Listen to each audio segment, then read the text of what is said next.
पहलवान सास। मधु की शादी के कुछ सालों में ही उसके पति की मृत्यु हो जाती है, जिसके बाद उसके ऊपर सास की जिम्मेदारी आ जाती है और वो अब अपनी सास के साथ घर में अकेली रहती है।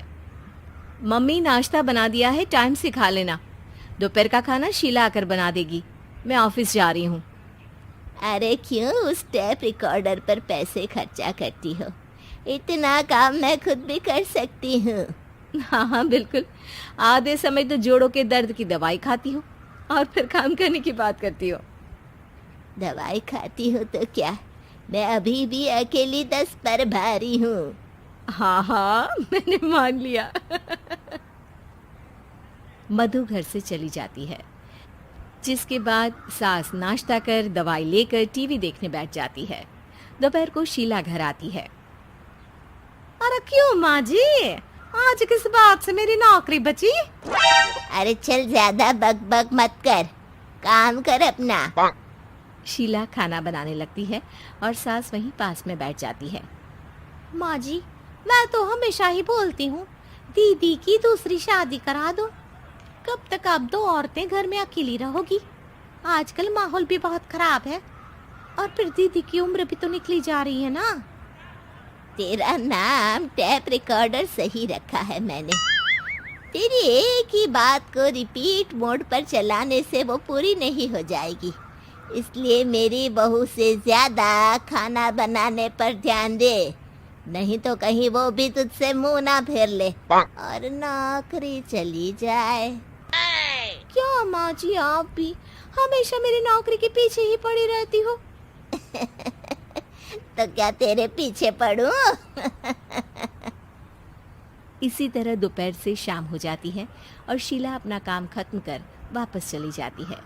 अब अकेली सास एक बार फिर टीवी देखने बैठ जाती है, जिसकी थोड़ी ही देर में मधु घर आ जाती है और सास बिना कोई देर किए शीला की बातें उसे बताने लगती है।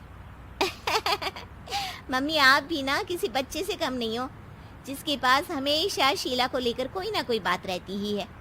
अब बस भी करो ना, इतनी बुरी नहीं है बेचारी। अरे मैंने कब कहा बुरी है, बस उसकी बातें करके मुझे बड़ा मजा आता है।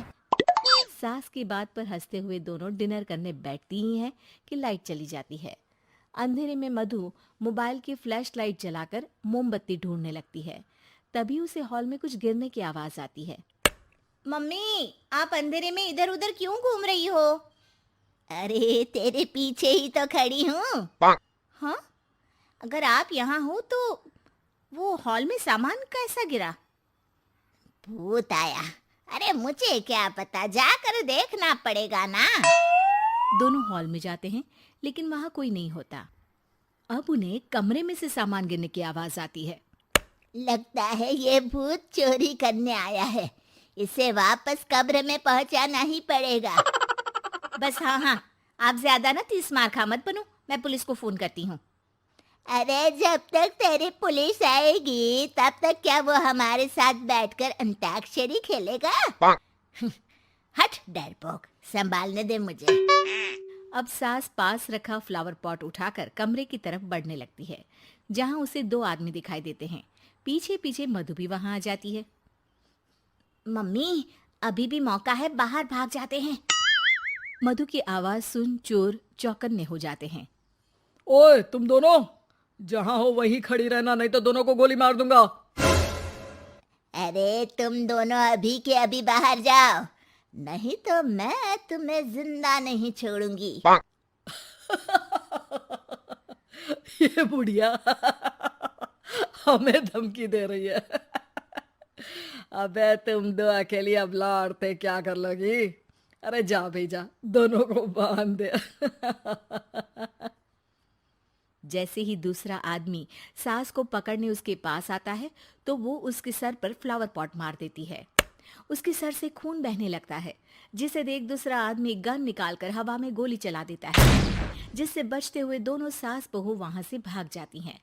अब वो तीनों एक दूसरे के आगे पीछे पूरे घर में भागने लगते हैं। मम्मी, आपने तो सच में उसे मार दिया। तो मजाक में कौन मारता है? और अभी तुम मेरे साथ ही रहना, नहीं तो पक्का मारी जाओगी। ये औरतों को कमजोर समझता है ना।